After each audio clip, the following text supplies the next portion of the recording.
Okay, what's up mga kabarangay? By this time, pasukin naman natin itong Antonio Lirio Road dito sa may Pavia Village kung tawagin. At kasalukuyang nagkabit na ng poste ng LED street light. Kaya inuunti-unti na natin ang lahat ng sitio dito sa ating barangay at pinapasok at nilalagyan natin ng mga ilaw. Kaya liliwanag ang buhay at lansangan ng mga tao dito sa buong barangay Balele. Kaya mag-intay kayo at darating yung parte ninyo, ha. Huwag kayo magmadali at mahina ang kalaban. Ayun, meron na tayo isang poste na nalagyan doon. So ito yung Antonio Lirio Road, kung tawagin ay Pavia Village. Ayan, in short. Ayan. At mahaba-haba rin itong road na ito. So kailangan malagyan talaga dito ng ilaw. At kinakasalangan ako. Ang problema lamang dito sa ating barangay, mga kabarangay, ay hindi maiwasan yung mga nagkakabit paging, yung mga telecommunications network na nagkakabit ng mga linya ng kuryente. Abay, pakiayos nyo naman, no, ang inyong paglalagay ng inyong mga linya ng kuryente ng kable ng telepono or ng network ninyo. Aba, ay pinapayagan na nga ho ng barangay na kayo maglagay dito ng mga linya ng cable ng network. Ay wag naman hong masyadong salaulain ang mga lansangan at hindi, minsan ho ang iba ho salasalawad na, tingnan niyo naman yan, salasalawad na mga linya ng mga kable ng network dito at hindi na maintindihan. Tingnan ninyo, o yun, ito pangalawang poste, yan, hindi pala, sa kabila pala. Ayan, nilagyan na rin dito super daylight ho ito. Ang ilaw nito, mga kabarangay, katulad sa ibang sitio, ito ho ay 30 watts. Binili pa namin City Hardware sa Lipa at naubusan ho ng stocks doon, kaya tayo ay maghahanap pa ng ibang supplier. The same brand, the same service light na talagang kailangan natin dito sa ating barangay, lalo na sa mga sitio na napakadilim as of today's generation, lalo na yung mga kabataan, no, mahilig lumabas ang bahay. So kailangan maliwanag ang kanilang mga lansangan at dadaanan.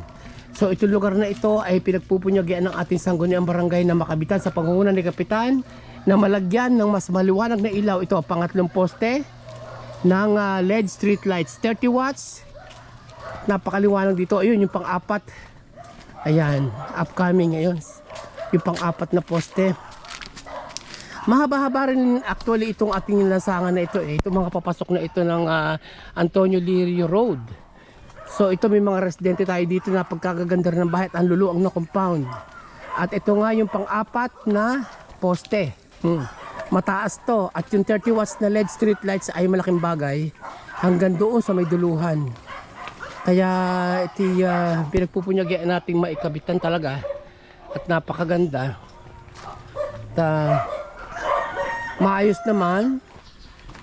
Aba, si Lloyda Cruz pala. So naman ako yung pumunta. Ayan. Saan ka punta? Dito sa isang Ayan, okay. Liliwanag na ang ating lansangan, mga sityo. Aso mo ba lahat yan? Okay. Daming aso, no? Yan, mahaba na pala talaga itong lansangan ng Antonio Lirio Road. Mahaba, sobrang haba. At siya sikap ibabalik na uli. Yan. Tingnan na natin yung mga aso. Ang daming aso, no? Maraming aso, pati nga ng mga asong yan. Natutuwa ako Na-amaze ako sa iba't ibang lahi ng aso. Ang gaganda ng aso. talaga yan, bilis na. Oh, tinan mo, oh. Ang dako, ang mga aralang aso, oh, dami, oh. Karami, iba't ibang klase na ng aso, oh. Meron pa doon yun yung Oo, ayun, oh. Dali aso.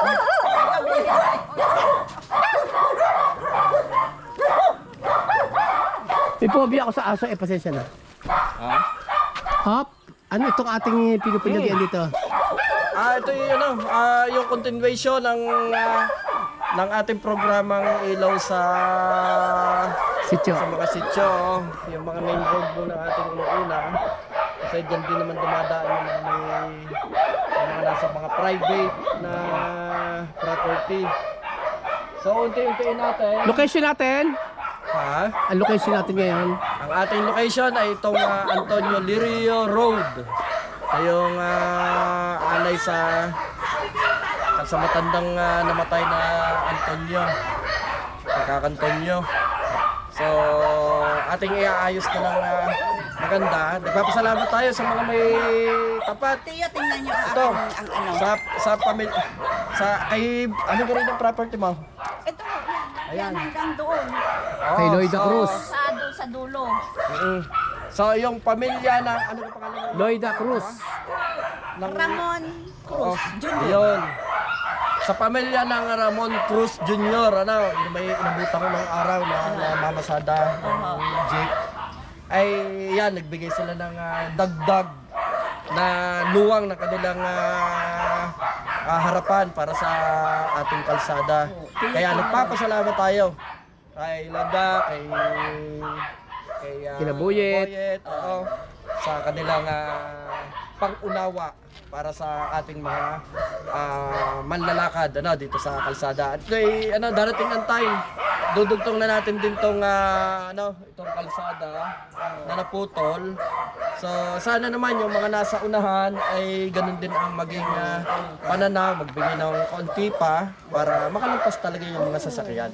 Ito, ipapagano ni Boyet. Ipapagano. Oo, Yung kanya. yun nga. Kasi hanggang doon pa yung sa akin. Maganda yung ating usapan sa patay naging Oo. Na-insert ko kaya sabi ko yun, just in case magkaroon ng widening, wala akong problema. Naka-insert siya ng 2 meters ng gitna. Insert ko. Ang laki na nga ito.